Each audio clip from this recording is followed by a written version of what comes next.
Okay, well, thanks for coming or tuning in, everybody. My name is Dan Nagel, and we're going to have about half an hour, 45 minutes or so of talk about the GLADE file systems on the NCAR Main Computing Center up in Wyoming. So here we go. Well, if you have any questions, please post them to the chat list or to the question list there, and BJ is monitoring that and will leave his hand if I don't see something go up. So the first thing is we're talking about GLADE here. So the question is, what is GLADE? GLADE is an acronym. It stands for Globally Accessible Data Environment.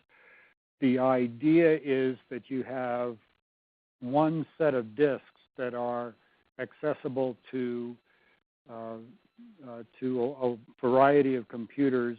So you have the same set of disks attached to Yellowstone and attached to Caldera and attached to Geyser, and some other computers mount the GLADE file system as well. But the main important computers that access the GLADE file system are Yellowstone, Geyser, and Caldera. The basic idea is that you don't have to copy files from computer to computer. You just have one set of disks, and you can access that disk from any machine that's connected to it. That's the URL right there for the documentation on the GLADE file system.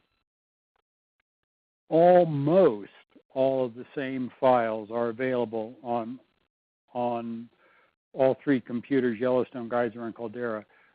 The differences are that some system libraries are not available on Yellowstone batch nodes, and there's a small difference in the chips that are used on some of the systems, and therefore there are different executables located on different systems.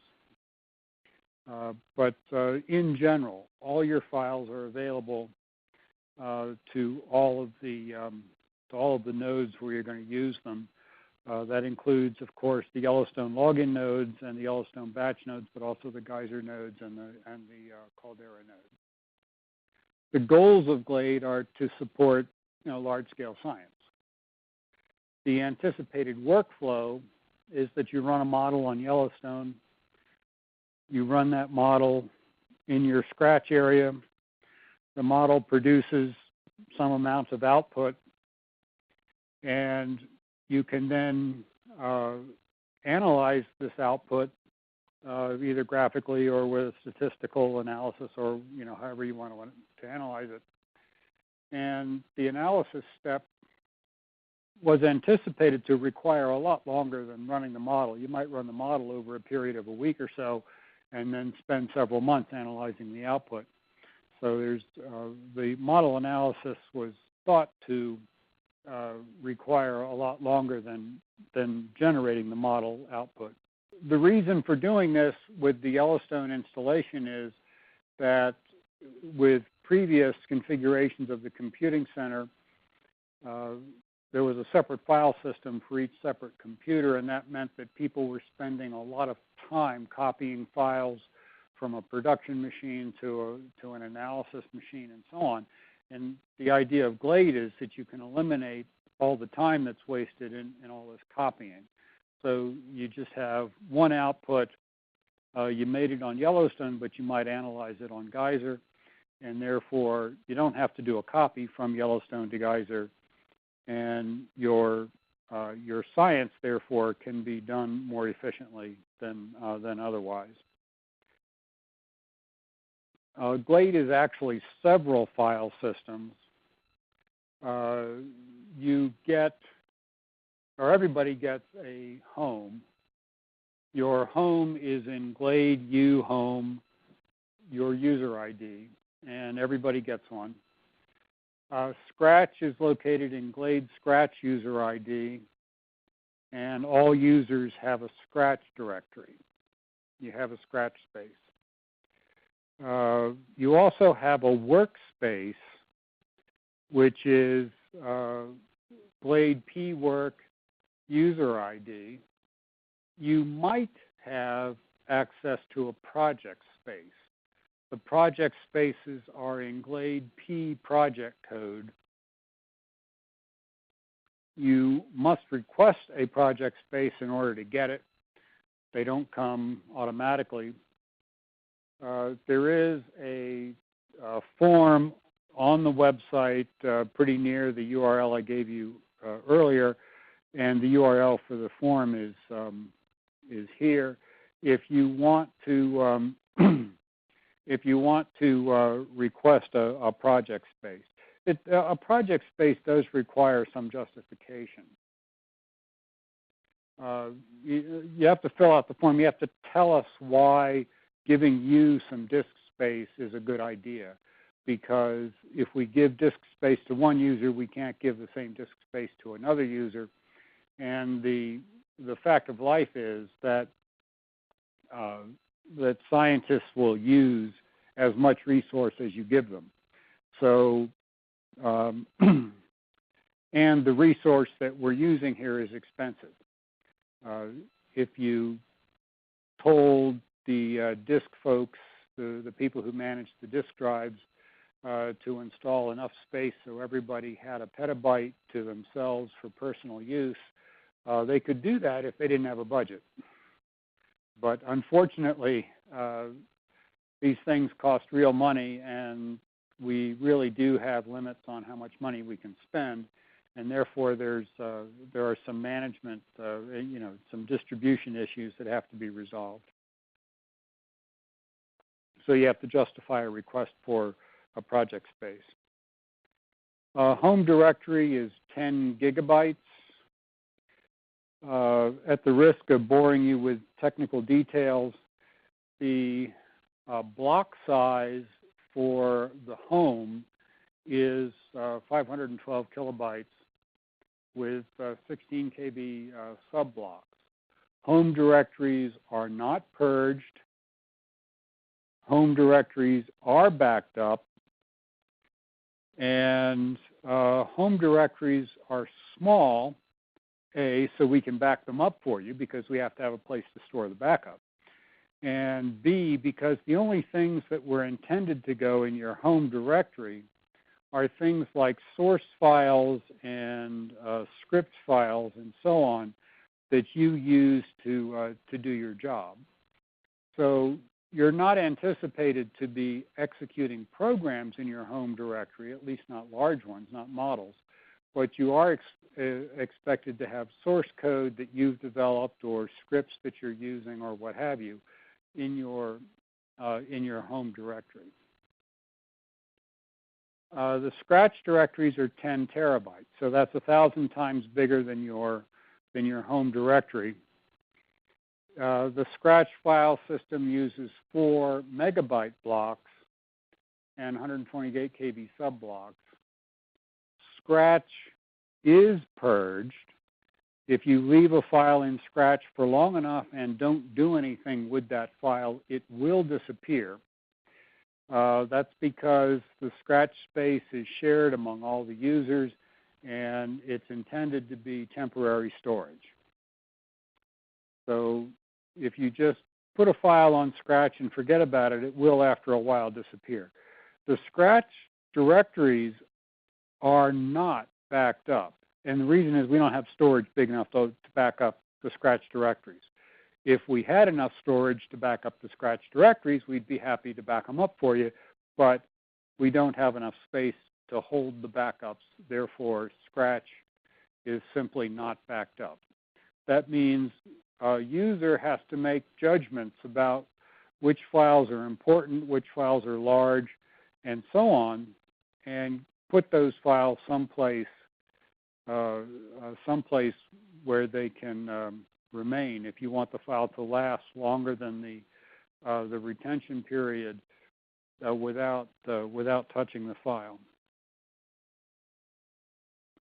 It was intended that the when this was first designed, it was intended that the files that were stored in Scratch would be moved to the disk system where they would stay while they were being analyzed. So the Scratch space originally was not intended to be a working area. It was intended to be where your model output would stay long enough for you to copy it to where you wanted it for your analysis.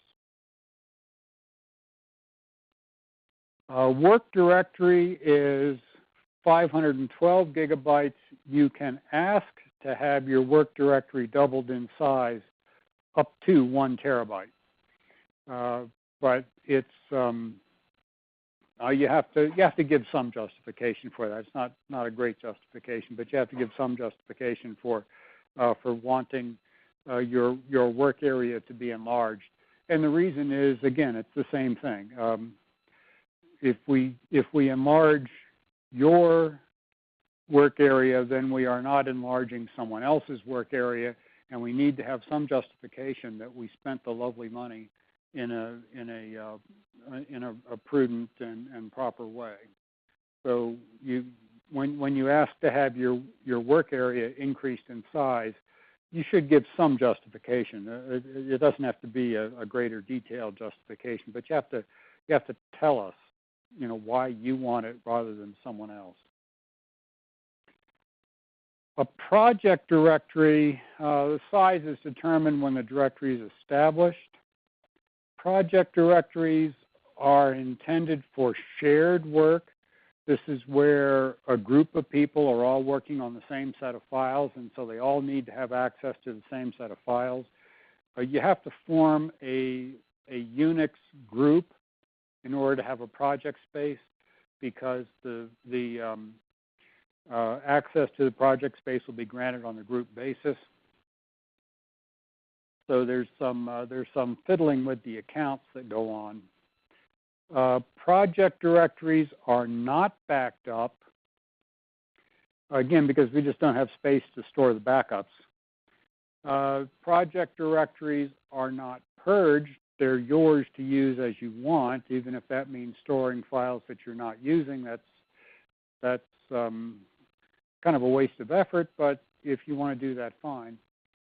It's your project. And project spaces were intended to be the storage that would receive files from model output where a whole group is working on a project. Now, what problems does GLADE have?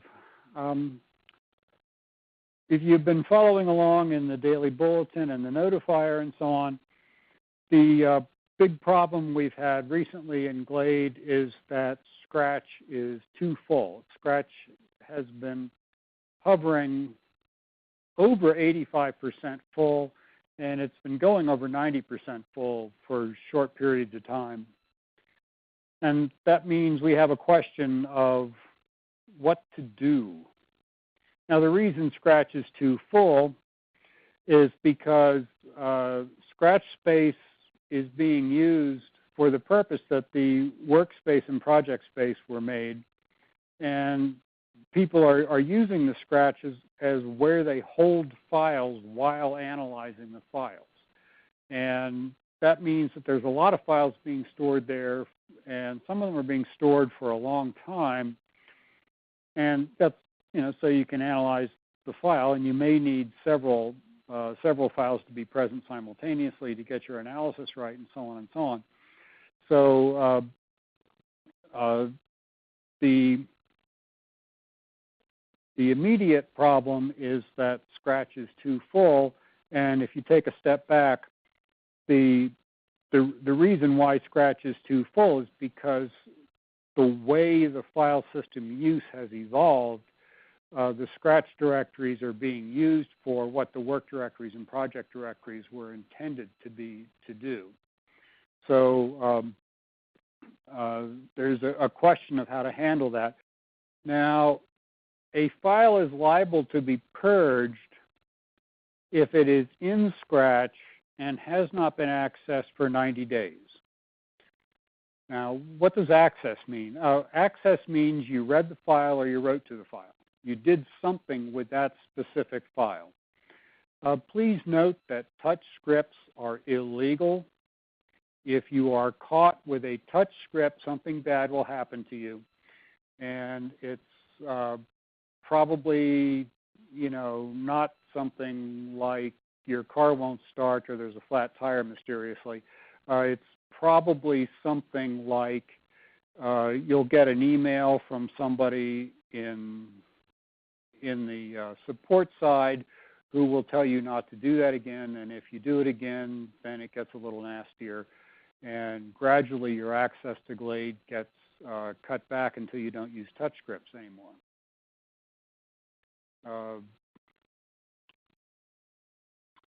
So please don't do that, because it defeats the purpose of having a retention period at all. And the reason we're having a retention period at all is because scientists want to use bigger files than file systems are capable of supporting, and therefore we have to pick and choose what can go on the scratch file system, and therefore there have to be limits in place. Let me emphasize this one more time. We would be very happy to give you all the space you want if we had the space to give you. Now, we know how to get the space. You get the space by spending more money than we have to spend. So if you want to start selling cupcakes or something in the lobby, that's fine. I'm happy to cheer for you.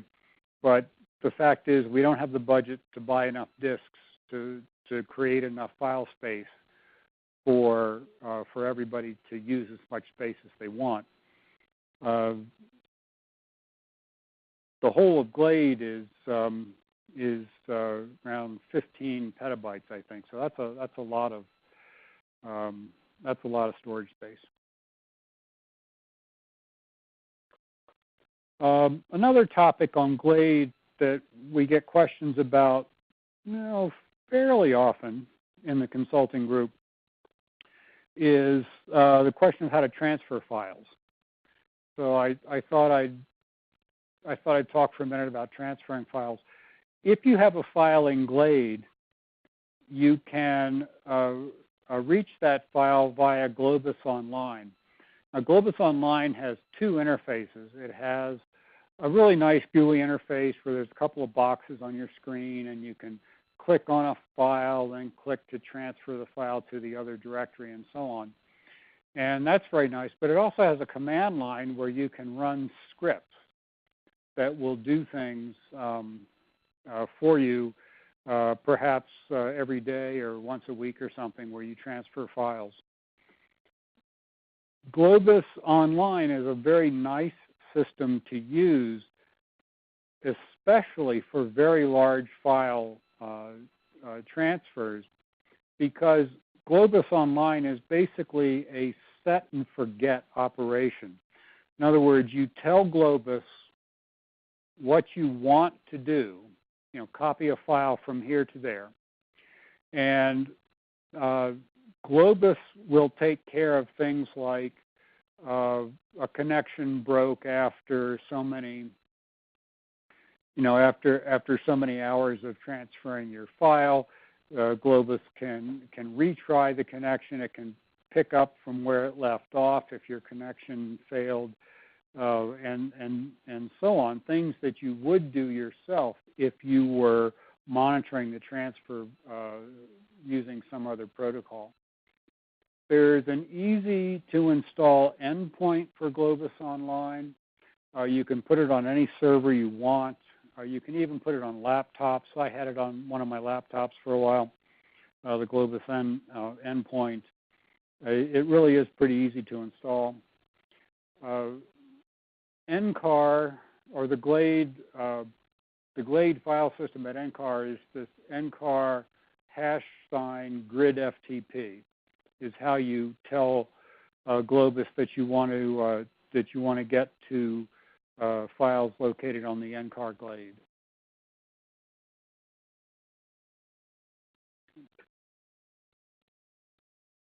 Okay, transfers and login nodes. This actually happens fairly frequently. and it usually makes somebody at least a bit irate. If you use a protocol like SCP or SFTP or something like that, they encrypt the file that you're transferring. And this is nice from the point of view that somebody cannot eavesdrop on your file while it's in transmission, but it does require CPU time on the sender and the receiver to encrypt and then decrypt the file. And there is a CPU overhead there. If you have a very large file, that might be enough CPU time so that you should not be running that transfer protocol, transfer operation on a login node. The login nodes have pretty strict limits on how much memory you can use and on how much CPU time you can use. That's because the login nodes were intended for things like editing files and running compiles, or quick compiles anyway, and so on. They are not intended for running CPU-intensive operations. The way, if you absolutely insist on using SCP, and a lot of people use it because it's a tried and true friend,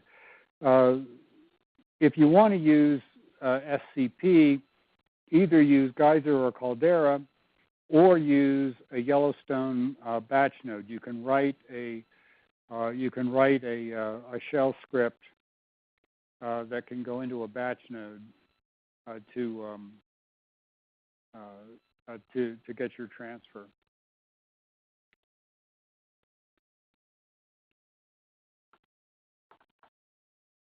Another question we've gotten at the help desk, at least somewhat, at least every once in a while, is the question of I copy a directory over, but between my home space and my scratch space or home and work, and I had a lot of small files in there, and I'm concerned that a file got lost or got duplicated or something because the size of the directory in Scratch is different than the size of the directory in my home file space. That is caused by the difference in the block size. The smallest amount of space that can be allocated on the file system is a subblock. So if you have a small file, it'll take, you got a file that's 100 bytes maybe. That file will take one subblock.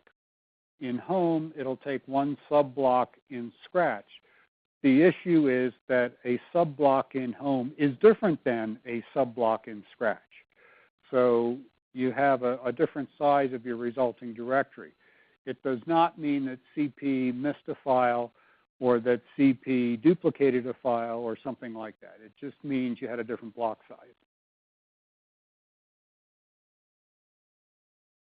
So I have some questions for anyone of the users of GLADE who are tuned in here. Since Scratch is getting to be too full, what should CISL do to keep Scratch usable and useful to the user community? The three things that we've thought of all by ourselves is we can reduce the retention period in Scratch, and that will free up some space, and it'll cause people to think about how long they really need to keep files in Scratch. We could take space from the work or project areas and add that to Scratch. Or we could simply we could be more strict about allocating Scratch space. Basically, if you ask us for more Scratch space, we'll probably try to increase your quota.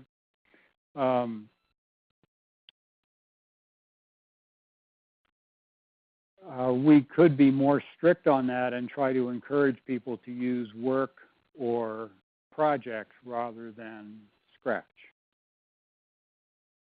should we do that? So that's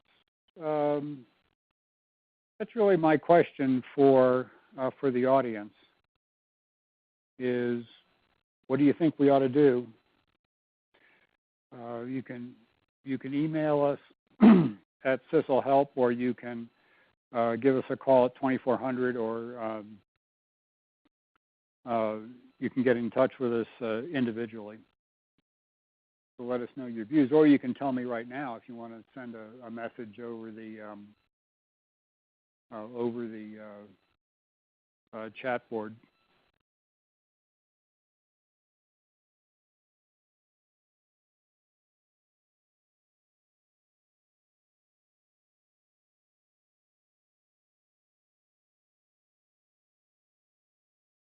We certainly could tailor how we respond to this on a case-by-case basis, or even just globally based on the usage patterns.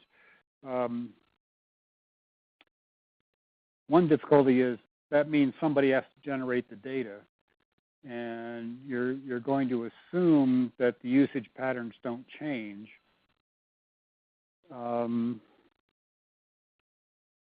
The usage pattern of GLADE does change. The computer and GLADE are really busy in the couple of weeks or a month or so before a big conference or before a big deadline.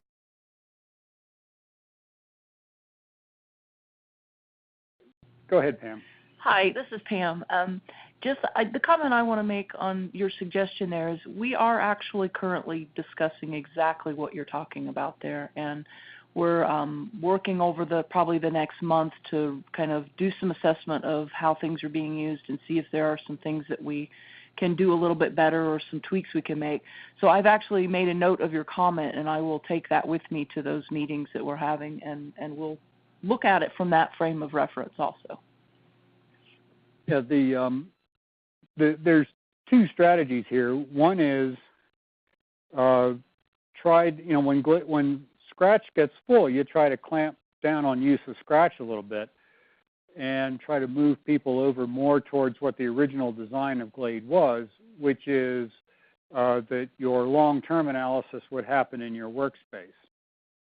On the other hand, a lot of people seem to be used to simply doing their long-term work in Scratch, and therefore robbing the workspace and the project space to provide more Scratch space is an attractive alternative. And there's also a question of, if we try to encourage people to use the workspace for what it was originally designed for, then we're going to have a lot of users copying a lot of files all of a sudden from Scratch to work. But yeah, we can certainly look at the usage patterns to see if there's a course of action jumps out at us. Any other questions or comments from anybody?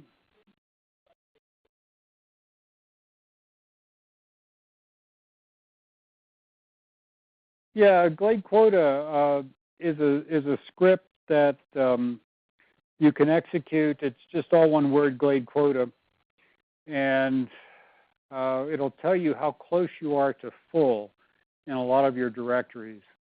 It doesn't examine every directory. It just looks at the level that the quotas apply. So it looks at your home directory, your work directory, and your Scratch and any project directories that you're entitled to use.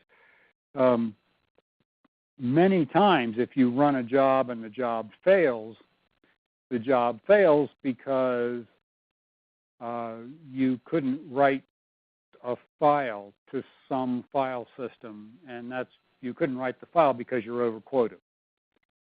And so just knowing that your quota is, that you're well under quota is a good idea. Personally, I have a GLADE quota command in my startup file, so every time I log on to Yellowstone, I get a quick look at my quotas. I like that because I like to know how close I am to my quota limit. On the other hand, if the file system is having a bad day, you won't be able to log in because the GLADE quota command is going to go out and query the file system. And if the file system's having a bad time, that either will hang forever or it will hang for a very long time. Any other questions or comments? Okay, well, thank you for coming or attending or watching.